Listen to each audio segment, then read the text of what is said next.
Ezekiel chapter 40. Now let me, first of all, let me apologize because I've been having some technical difficulties at church and I haven't been able to get these things taped at church as I've been teaching them and using the projector and the screen. And after I had several requests online about the questions about what happened to the studies, because the last thing that's online was chapters 38 and 39, Gog and Magog. And starting in chapter 40 through 48, of course, we 40 and 41 and most of chapter 43 are descriptions of the temple complex, Ezekiel's temple, by the way. I do believe that due to the technical intricacy and the detail that's involved in this description of the inside and the outside of the temple and the courtyards and the buildings and the ordinances to come that will be set up in this temple, I do believe that this is a literal temple. It is not a allegory. It's not a description of some kind of spiritual temple. This is it's too intricate in its detail to not be a literal, absolute literal temple that we're going to see built in the coming age of when Jesus returns, after he steps his foot down and back down on the earth and sets up his kingdom, his 1,000-year millennial reign. And this temple gets built according to Ezekiel, and I truly believe that these chapters describe a literal temple, a literal physical temple that will be built, not some spiritual allegory.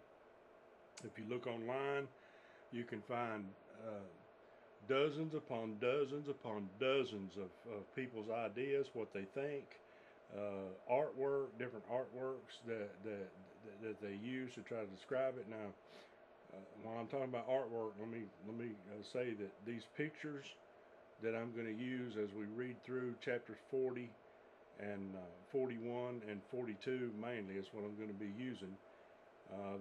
They are not mine. I'm using them as an educational supplement to my teaching. They're available online at www.bibliaprints.com. That's www.bibliaprints.com. You can also see it here at the bottom of the screen in each and every one of these pictures. This artwork is well done. It's the most intricate and the best. Now the difference is this artist's rendering, they render a reed, which we're going to read more about the reed here in a minute, but they render a reed as 10.2 feet.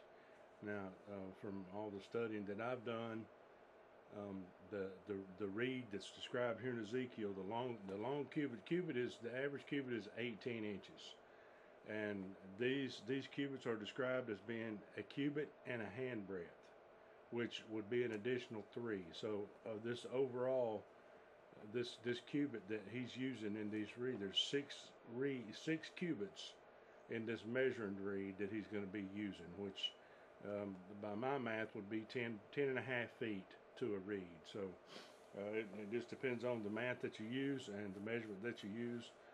This artist uses 10.2 feet as a reed, and my preferred math would make it 10.5, 10 and a half feet. All that being said, let's begin in Ezekiel chapter 40, starting in verse 1. In the 25th year of our captivity, in the beginning of the year, in the 10th day of the month, in the 14th year after that the city was smitten, in the selfsame day, the hand of the Lord was upon me and brought me thither. Now, he just now stated there it's 14 years after the city was destroyed. This is the last, if you remember all the way back in Ezekiel chapter 1, we talked about he was 30 years of age when this started, the age of starting of a priest. And when he comes to a finish, when he comes to a close, the book of Leviticus tells us that a priest will be come of age at 30 years, and he'll do his 20 years of service, and then he'll no longer be used in the temple process no more. They have 20 years until they can retire and go away. So this 572 BC, this is 20 years after Ezekiel, his first vision that he saw in Ezekiel chapter 1. So this would further bolster the fact that Ezekiel was a priest. He was called to be a prophet, and after we make it through these descriptions of this temple and the things that he saw and the way he did, the detail that he describes the things, it's apparent to me why God called a trained priest to do this work of a prophet, knowing that in the end this vision of the temple was going to be a major part of that calling that would have been on whoever's life. And he chose Ezekiel for the simple fact that he was a priest, and he did recognize the ordinances, and he did recognize the temple, because we're going to read here, when he gets carried away, we're going to read that he's going to know he's in the land of Israel, but he's not going to recognize this city that he's looking. He's not going to recognize this temple. Now, he would have done all of his training. They were in captivity 5 years before he turned 30 years old, and he started this calling, this what turned out to be the book of Ezekiel, these prophecies. So he was in training all of his life, and he would have spent all of his days, and some of his nights, all of his training would have been inside the temple at Jerusalem. Now, if God had brought him in a vision to a land and showed him the temple restored that he grew up in, that he trained in, that he was apprenticed in, that he worked in day in and day out, and in his apprenticeship to be a priest, he would have recognized it. But he immediately recognizes that he's in the land of Israel, but he does not recognize this temple or this city. And we'll see here in just a second. Continuing on in verse 2. In the visions, and that word visions also means looking glass. It can mean looking glass also. In the visions of God brought he me into the land of Israel. So he recognizes he's in the land of Israel right off the bat. And set me upon a very high mountain, by which was the frame of a city on the south. Now, if he recognized this as being the temple in Jerusalem, or even recognized it as being in Jerusalem, he would have said that. He knew he was in the land of Israel. He said that. But he did not recognize this city or this temple complex, or he would have called it Jerusalem, because he was very well acquainted with the city of Jerusalem and with the temple that was in Jerusalem. Verse 3. And he brought me thither, and behold, there was a man whose appearance was like the appearance of brass, with a line of flax in his hand and a measuring reed. And he stood in the gate. He stood in the gate to this city.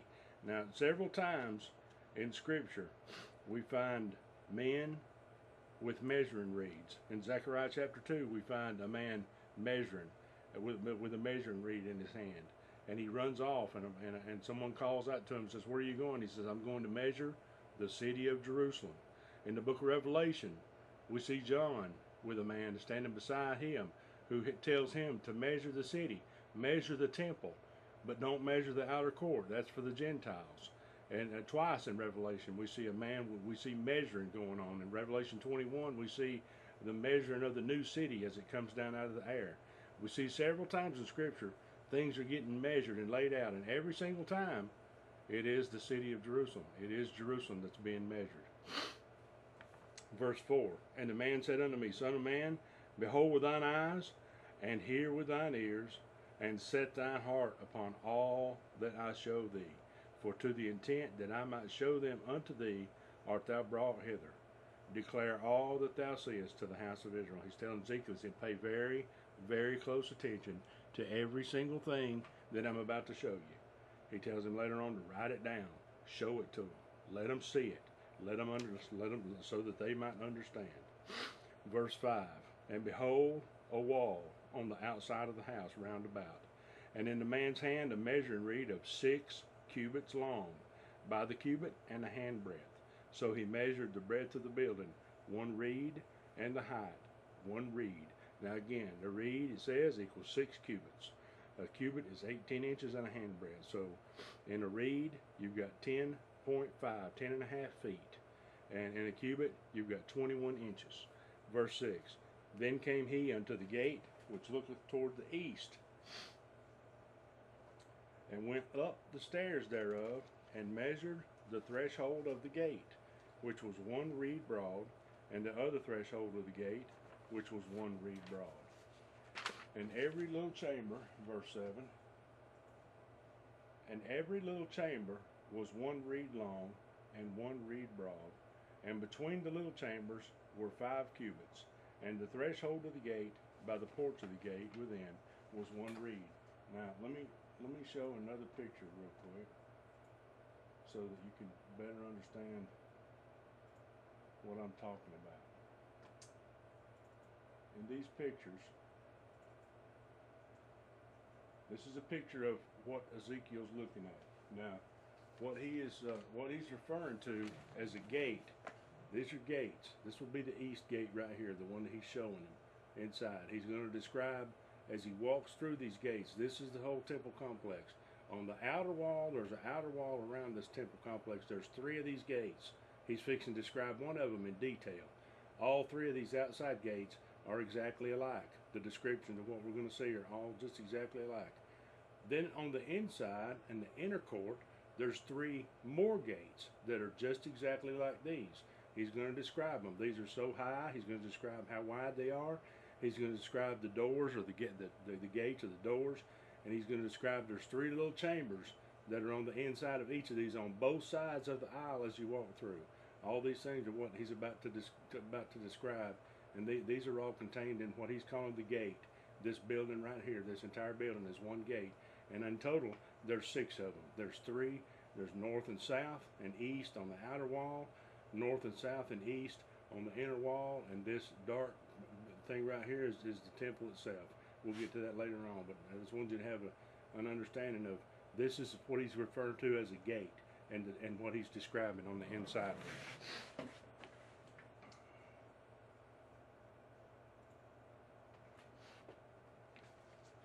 And every little chamber was 1 reed long and 1 reed broad, and between the little chambers were 5 cubits.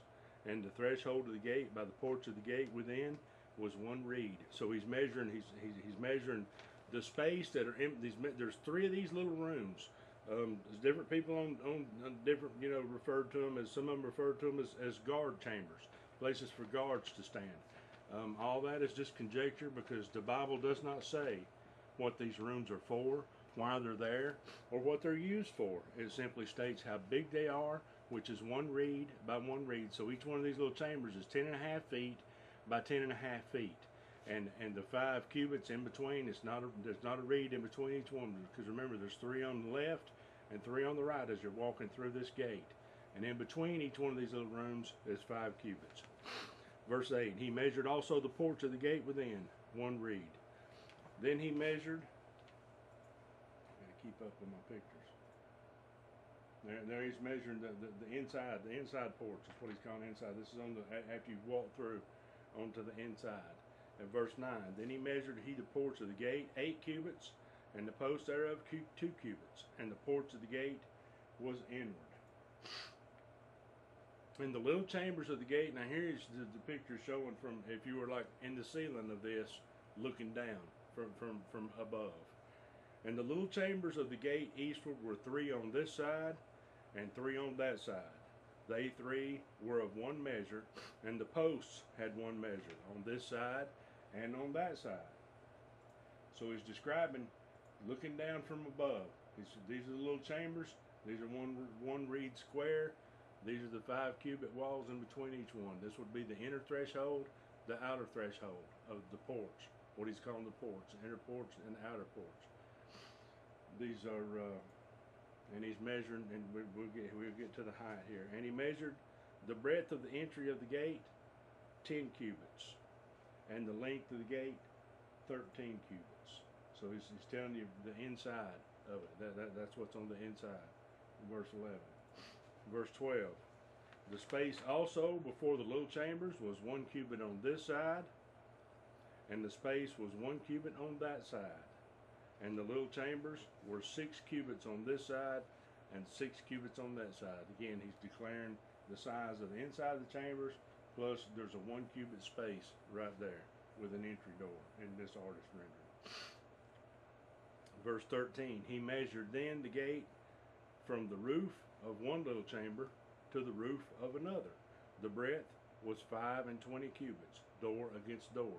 So what he's saying is, from the outside on the top, if you could look at the top of it, you got 25 cubits from here to here, all the way across. Inside, these chambers are 6 cubits wide. These chambers are 6 cubits wide, with another additional cubit on the floor. Verse 14. He made also the posts of 60 cubits. So these things are pretty high. 60 cubits is 60 cubits. 60 would be 60. Or in other words, these things are 150 feet high, even unto the post of the court around about the gate. Verse 15. And from the face of the gate of the entrance unto the face of the porch of the inner court were 50 cubits. So to walk through here, from the outside to the inside, we're going to travel 50 cubits. 25 cubits wide, 150 feet high, 60 cubits high. And so we got 50 cubits from here. That would be 500 feet to walk through here. 500 and whatever 50 times 21 inches is. I'm sorry, not that many. Whatever 50. I didn't do the math on that. I should did the math. I left it at cubits. I'm sorry. Verse 16.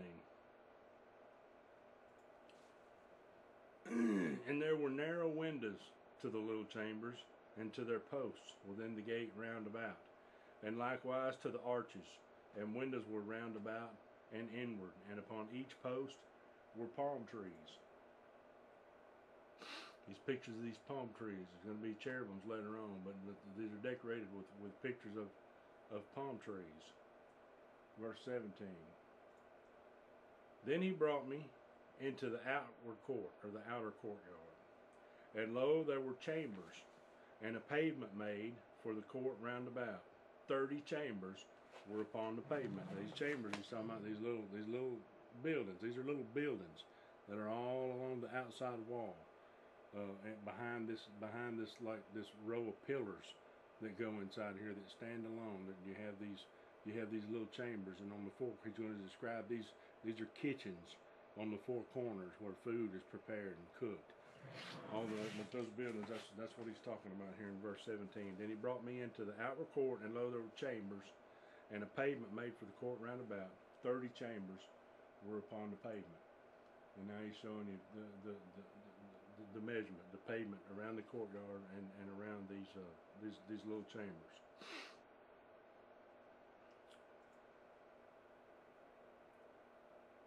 And see, this artist is calling them dining rooms.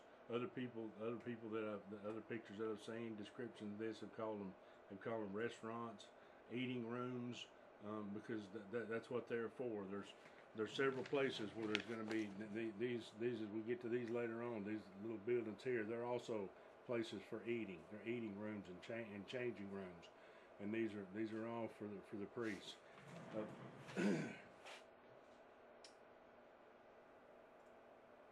Verse 18. And the pavement by the side of the gates, over against the length of the gates, was the lower pavement. Verse 19. Then he measured the breadth from the forefront of the lower gate unto the forefront of the inner court without, 100 cubits eastward and northward. Now he's talking about the gates there. See the lower, you got the gate on the south, the gate on the north, and the east gate. Then he measured the breadth from the forefront of the lower gate unto the forefront of the inner court without, 100 cubits eastward and northward. So in between these separated areas here, you've got 100 cubits of space that separate this all the way around the temple area proper right there.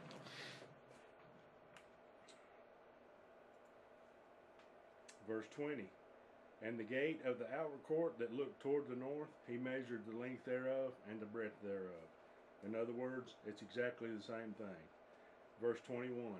And the little chambers thereof were 3 on this side, and 3 on that side, and the posts thereof, and the arches thereof were after the measure of the first gate. The length thereof was 50 cubits, and the breadth 5 and 20 cubits. And their windows, and their arches, and their palm trees were after the measure of the gate that looketh toward the east. And they went up unto it by 7 steps, and the arches thereof were before them. Now, what he's doing is he's just saving time and writing time, and what he's saying is that he described the east gate in detail, and the north gate and the south gate are exactly like it. That's basically what he's saying in those verses. Verse 23. And the gate of the inner court was over against the gate toward the north and toward the east, and he measured from gate to gate 100 cubits. Verse 24. And after that he brought me toward the south, and behold, a gate toward the south, and he measured the posts thereof, and the arches thereof, and the posts thereof and the arches thereof according to these measures. And there were windows in it, and then the arches therefore round about like those windows. The length was 50 cubits, and the breadth 5 and 20 cubits. And there were 7 steps to go up to it, and the arches thereof were before them. And it had palm trees on the one side, and another on that side upon the posts thereof. Now, again, what he is saying is the inner court, the inner gates. Here he's describing are just exactly like the outer gates.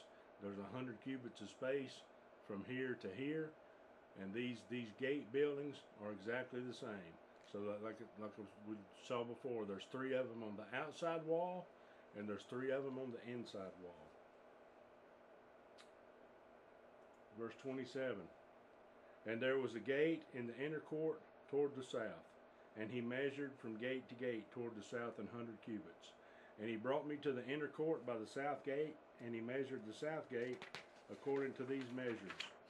And the little chambers thereof, and the posts thereof, and the arches thereof according to these measures.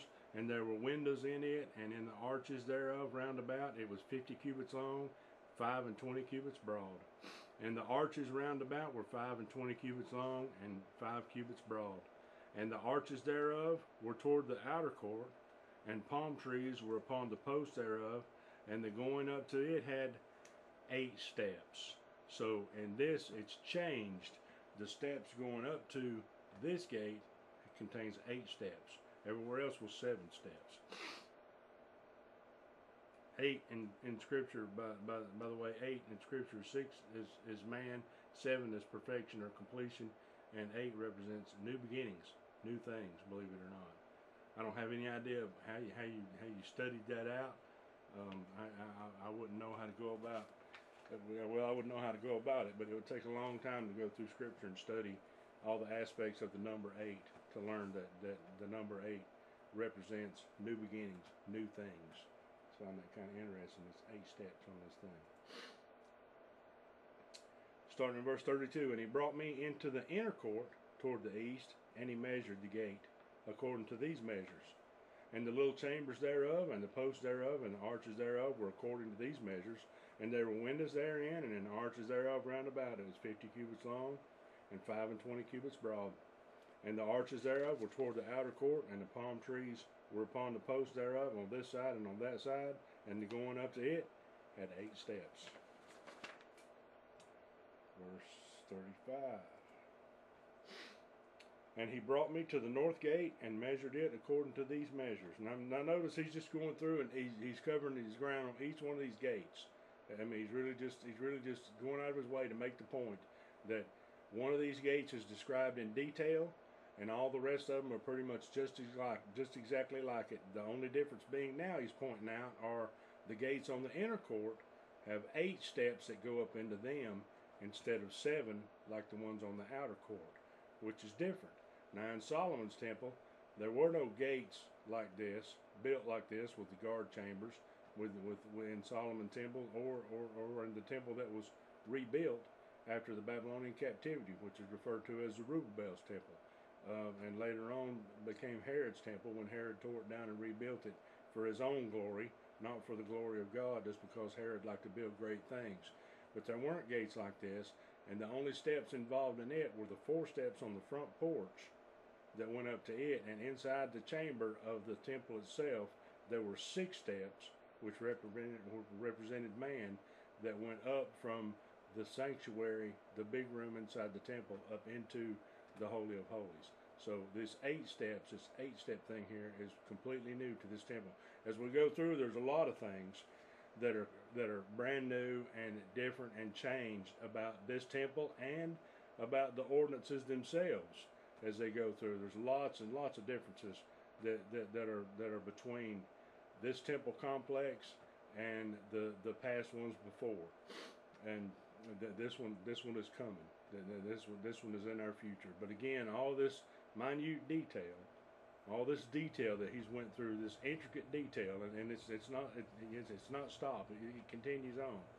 But all this detail again points directly to the fact that this is a literal building that is going to be built, I believe, by Jesus Christ himself in Jerusalem when he comes to rule and reign during the 1,000-year millennium period. Verse 35, and he brought me to the north gate and measured it according to the measures, the little chambers thereof, the posts thereof, and the arches thereof, and the windows to it round about. The length were 50 cubits and breadth, and 25 and 5 and 20 cubits. And the posts thereof were toward the word utter means outer court, and palm trees were upon the posts thereof on this side and on that side, and the going up to it had 8 steps. And the chambers and the entries thereof were by the posts of the gates, where they washed the burnt offering. Now, that burnt offering refers to a burnt sacrifice. Yes, in this temple, in this future temple, this temple that has not ever been built and will be built sometime in our future, there will be burnt animal sacrifices performed in this temple. Verse 38 again, and the chambers and the entries thereof were by the posts of the gates, where they washed the burnt offerings. Verse 39, and in the porch of the gate were 2 tables on this side and 2 tables on that side, to slay thereon the burnt offering and the sin offering and the trespass offering. These are all daily, monthly, yearly sacrifices. Verse 40, and at the side without, as one goeth up to the entry of the north gate, were 2 tables, and on the other side, which was at the porch of the gate, were 2 tables. Now this is the north gate. This would be the east gate here. That one right there would be the east gate. So these are outside the north gate he's describing, which as you went up the steps to the end of the east gate would be the one on your right. And then he's describing these 2 tables. 4 tables were on this side and 4 tables on that side by the side of the gate. 8 tables, whereupon they slew their sacrifices. And the 4 tables were of hewn stone. Now, right here is another difference you'll see in this temple and in the temples past. The altars and the stones, the cuts on all these were not. Nothing was allowed inside the temple area, inside the priest's area, that ever had tools touched to it. All these stones were to be, according to Exodus chapter 20, you took stones, you built altars out of stones that never a tool had touched because they'd been defiled. And all these were, verse 42 here says, they were of hewn stone for the burnt offering, of a cubit and a half long and a cubit and a half broad, 1 cubit high, whereupon also they laid the instruments wherewith they slew the burnt offering and the sacrifice. Again, he's describing these tables that are made out of hewn stone, how high they are, how wide they are, how long they are, and where they stand outside the north gate. And within were hooks and a hand broad fastened round about, and upon the tables was the flesh of the offering. So apparently Ezekiel saw these things, and in his training as a priest, he would have recognized what they were for. Although they would have looked odd to him because they were hewn with tools, but he would have recognized what they were for.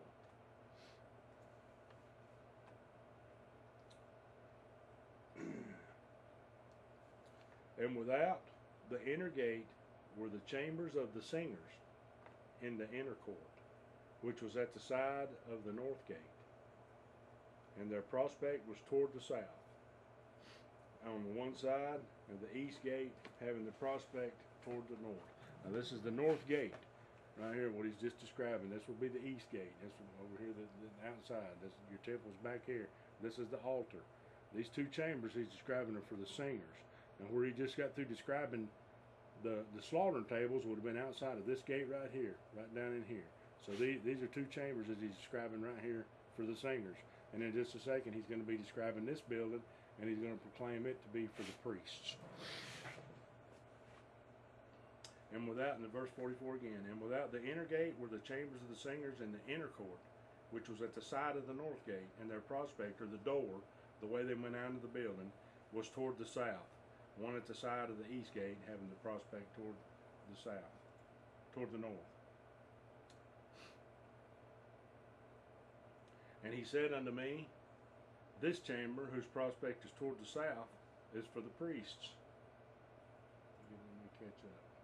There's not one there, but anyway, that's the chamber he's talking about for the priest, the one that's colored in pink. The chamber whose prospect is toward the north, for the priest, the keepers of the charge of the altar. These are the sons of Zadok, among the sons of Levi, which come near to the Lord to minister under him. So he measured the court 100 cubits long and 100 cubits broad, 4 square, and the altar that was before the house. And he brought me to the porch of the house and measured each post of the porch, 5 cubits on this side, 5 cubits on that side. And the breadth of the gate was 3 cubits on this side and 3 cubits on that side. The length of the porch was 20 cubits, and the breadth 11 cubits. And he brought me by the steps whereby they went up to it, and there were pillars by the posts, one on the side and another on that side. And that would be the end of Ezekiel chapter 40 and the description of the outer walls, the outer buildings. Go back to that other picture again.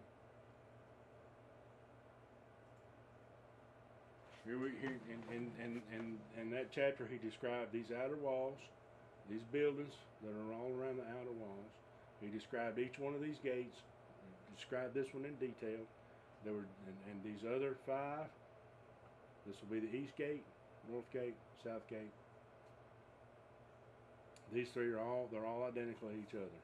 He described on this gate right over here, were the blocks and the stones and for the slaughtering of the animals, and also right outside in this corner here between these 2 buildings, the last thing he's described was these 2 buildings here for the singers, and this one here is for the priests, for the sons of Zadok, because the sons of Zadok have replaced the Levites in this.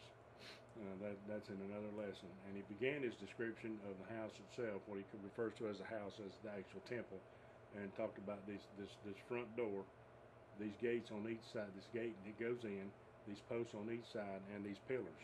And remember in Solomon's temple, there were 2 brass. They were holland and made out of brass. One of them was named. They had names. One named Boaz, and the other named Joachim. And they were not replaced at the end of the captivity when the temple was rebuilt and reordained by Zerubbabel. But they were in Solomon's temple. All the years of that temple, those brass pillars that were outside that. So ends Ezekiel chapter 40.